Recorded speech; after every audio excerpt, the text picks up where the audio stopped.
Let me just check the switchboard one last time. Oh, we got one more caller here. Hang on. I guess this will. Thank you, Critic, for calling in. Let me go to Nickie right now in Dallas, and after this, I know Bob wants to be up here. Hello. So, Nickie, you made it in. Thanks for calling. I saw you tried to call the home line, but that's another show. Yeah, I realized the time it was, so yeah, I wanted to say hi. But because of who you're talking to, and I have to say hi, right. I love the whole, forecasting, all that whole kind of thing.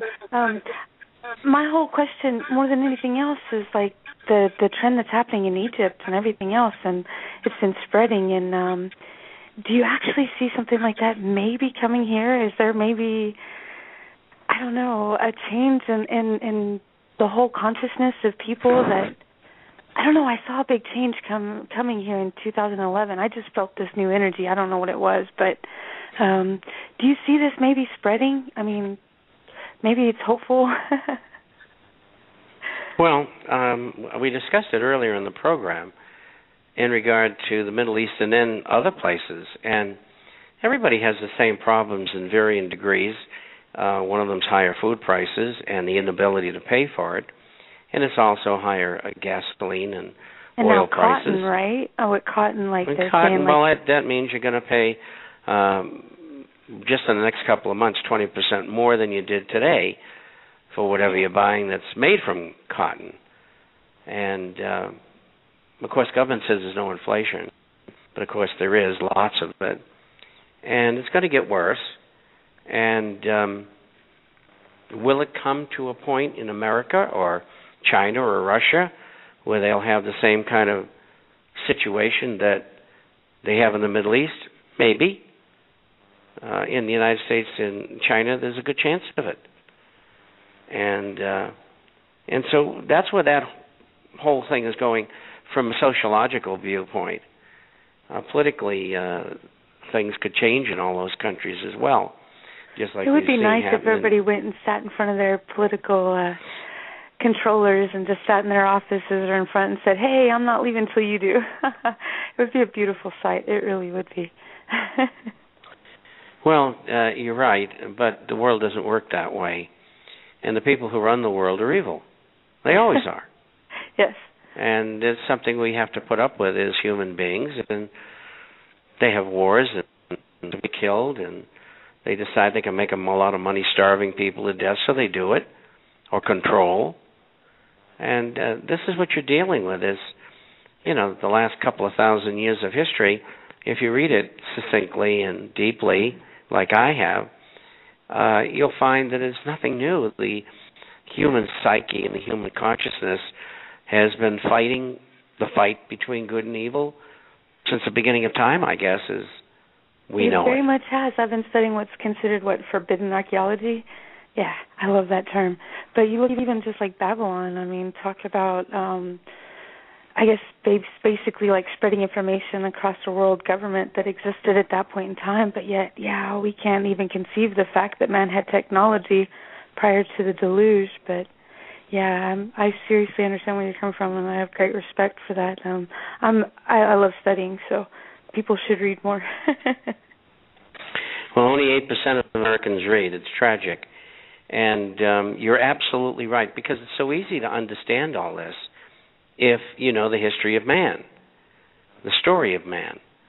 And he goes around doing the same things over and over again, more or less, and thinks nothing of it, comes and goes, and leaves his progeny behind, and doesn't think a thing of it unless he's hungry and he doesn't have a cave to stay in or a house to stay in. No one could ever conceive of the fact. That's the way it is. No one can ever Go ahead. Sorry. People they might not look at it this way, but people are primordial.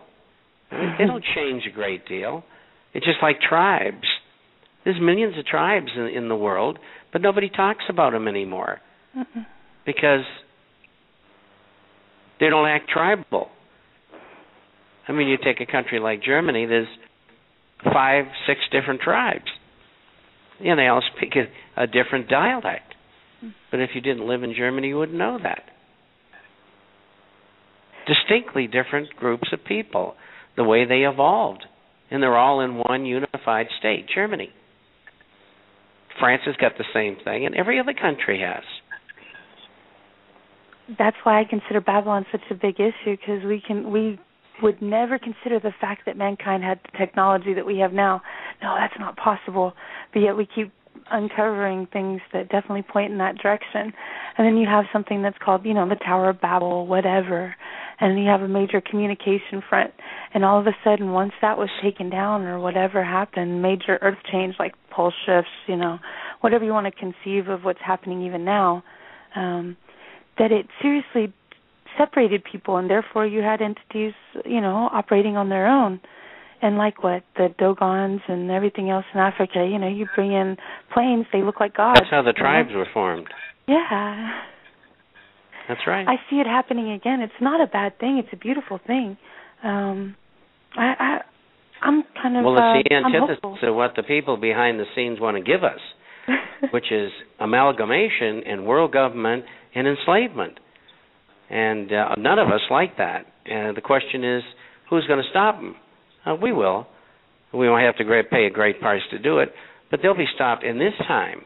They're going to be stopped for a long time, because we're not going to play Mr. Nice Guy anymore. I'm with you. It's time to, I'm a dangerous person, and we all are. I wish people would see that. Trust me, you're more dangerous than anything the powers that be would ever wish you to be. So I want people to stand up and realize they have more power. Look what the Egyptians did. I mean, I still can't get over it. And I want to see it everywhere. People stand up for what the abilities they have within them. We've always had it. We've had it before. It's come about. We need to find our past again, and it's. I love hearing that from you. I'm in awe. I have to say, thank you. Well, how about the present? Because if you understand the past and you can live out the present with the technology we have today, then the world could be a very, very different and very wonderful place, instead of having these people behind the scenes over and over again create wars deliberately. Yeah, people conceive of the fact if things change, oh no, here goes technology. And that's not the simple fact. We just need to understand there's a difference between natural and synthetic technology. And there are different ways. There is free energy, and there's a lot of different groups doing that now. We just have to understand that, okay, the whole monetary thing, it changed how many times before, the 20s?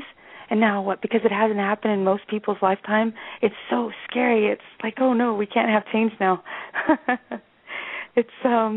Well, it's interesting you say that, because the proliferation of a currency, whether it was metallic or by paper, it goes back 1,500 years ago or further. And back in ancient China, they used to use coins made of iron and copper and sometimes silver and gold.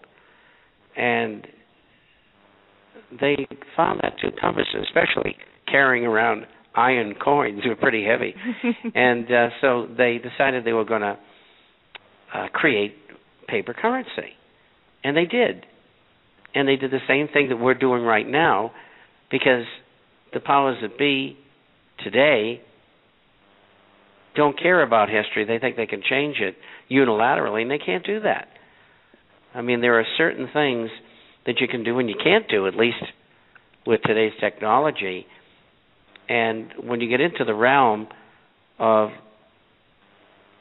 running headlong into what has been proven to be a mistake in history, I mean, you got to have your head examined. And that's what's going on with the financial system today.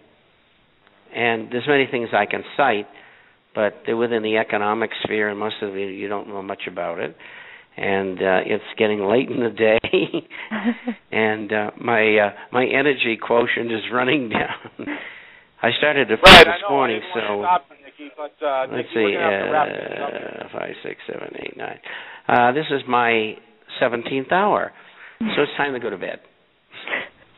Well, I enjoyed talking to you. I have to say I appreciate your opinion, and I have great respect for you. So Well, thank you very much, and it was very nice of you to call. And if on again, well, we'll talk again. Perfect. Thank you, Proof. All right, we'll see you next month, Bob. The next month, I believe, is the second Tuesday.